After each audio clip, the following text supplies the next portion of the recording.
Olá, tudo bem? Caros alunos da disciplina Econometria, sejam bem-vindos a uma aula adicional, explicativa, com dicas de estudo para a avaliação presencial. Sou o professor Sidney Silvério e a partir desse momento nós estaremos apresentando para vocês informações relacionadas à nossa avaliação. Bom, dentre as questões elaboradas, tanto aquelas consideradas de núcleo comum e o núcleo específico, 45% foram de temáticas da unidade 1, 22% temáticas da unidade 2, 17% temáticas da unidade 3, 5% temáticas da unidade 4 e 10% das questões temáticas da nossa unidade 5. E vamos lá. Em relação aos conteúdos da unidade 1, várias questões foram elaboradas a partir de uma regressão por mínimos quadrados ordinários, conforme colocado aí para vocês. Então, da regressão, vocês precisam saber interpretar os resultados. O modelo estimado, então o modelo estimado ele sai desses coeficientes. Então a constante beta 1, beta 2 no caso, que está colocado aqui para vocês.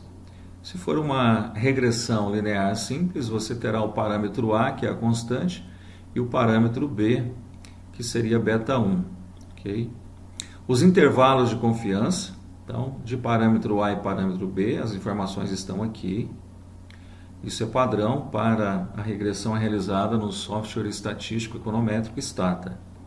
O teste T, que você olha a probabilidade, o valor P do teste, de cada variável. Então, você olha a significância exatamente aqui nessa coluna. Se for menor do que 5%, a gente considera que o teste é significativo.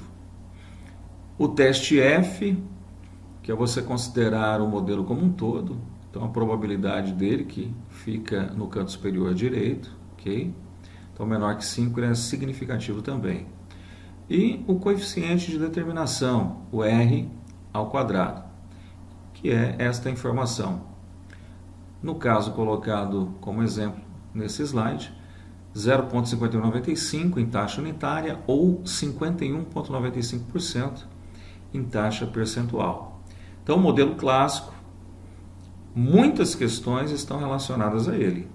E são estes 5 itens, principalmente, que serão cobrados e que vocês precisam saber. Ainda em relação à unidade 1, a partir do modelo clássico, nós temos os pressupostos. Os resíduos apresentam distribuição normal.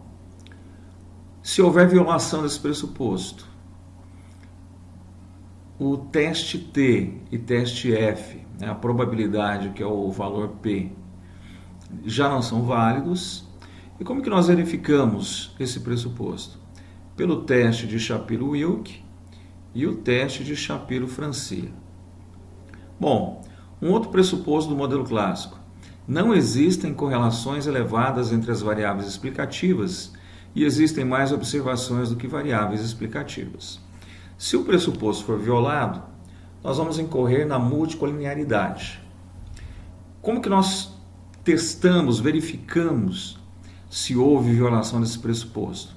Então, pela matriz de correlação simples ou pelo determinante da matriz, e pelo teste fator inflacionário da variância ou o inverso dele, que é o fator de tolerância.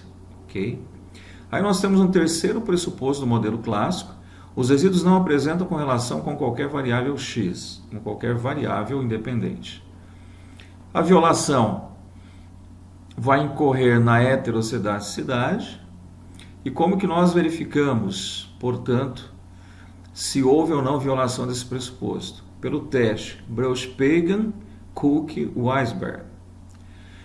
E, finalmente, os resíduos são aleatórios independentes.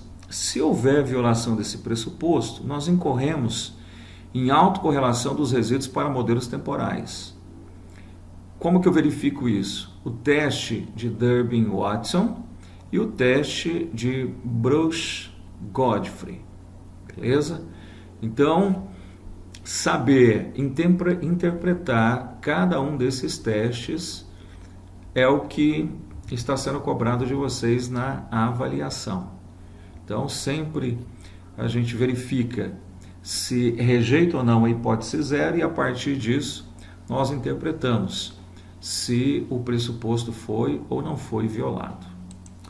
Em relação à unidade 1, ainda é importante que vocês saibam identificar e diferenciar o coeficiente de assimetria e o coeficiente dos graus de achatamento, que nós chamamos curtose.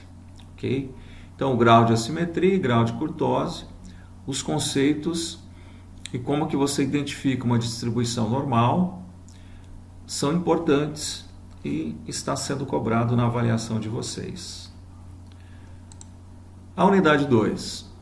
As temáticas relacionadas à unidade 2 são principalmente nessas duas direções.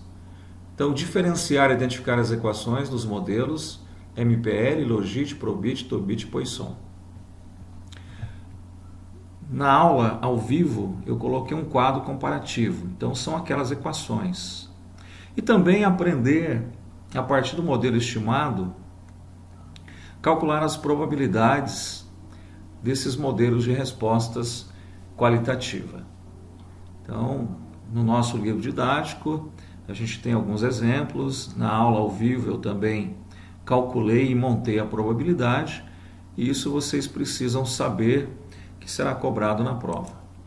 Em relação à unidade 3, modelos de dados em painel, então você precisa saber identificar como classifica um painel como curto ou longo, balanceado ou não balanceado, que a gente chama de desbalanceado também.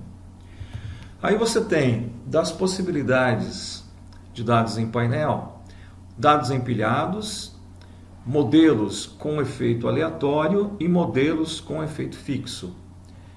E como que nós fazemos a escolha do melhor modelo a partir dos dados observados? Então, pelo teste F de Chow, você vai verificar se a escolha recai sobre efeito fixo ou dados empilhados. Pelo teste Bruch-Pagan, verifica-se se o melhor modelo é o modelo de efeito aleatório ou dados empilhados. E o teste de Hausman, ele vai indicar entre modelo de efeito fixo e modelo de efeito aleatório. Então, a partir da hipótese nula, se ela não é ou se ela é rejeitada, nós vamos escolher entre essas possibilidades: dados empilhados, modelo de efeito aleatório e modelo de efeito fixo. Então, interpretar esses três testes é uma obrigação para ir bem na prova, nas temáticas relacionadas à unidade 3. Em relação à unidade 4, é a unidade de menor proporção de questões, mas aquilo que é essencial e importante está sendo cobrado. Você precisa saber, em relação à identificação de uma equação, a condição de ordem, e se a condição de ordem ela é, ao mesmo tempo, necessária e suficiente. Em relação à condição de posto, que também serve para a identificação da equação, você precisa saber se ela é, ao mesmo tempo, necessária e suficiente. E, finalmente, considerando que pelos mínimos quadrados indiretos nós verificamos resultados inconsistentes para uma equação sobreidentificada, nessa situação, qual seria um modelo alternativo a ser utilizado? Então, basicamente, da unidade 4 serão essas temáticas. Unidade 5 a quinta e última unidade do nosso livro e de conteúdos a serem cobrados na avaliação. Bom, você precisa, a partir do coeficiente de determinação, que é o R ao quadrado, e da estatística D de Durbin-Watson, verificar se a regressão ela é espúria ou não. Também, pelos padrões gráficos, identificar se a série ela é estacionária ou não estacionária.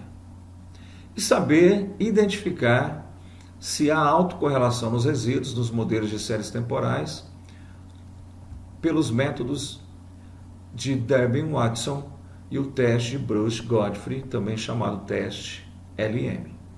Então, galera, o que nós podemos colocar de dicas de estudo para a nossa avaliação, para a nossa prova, são essas apresentadas aí, da unidade 1 à unidade 5. Então, direto do nosso feriado, gravando essa mini aula e espero que eu possa contribuir com uma nota positiva na avaliação de vocês. Vida longa e próspera a todos nós e até uma próxima oportunidade.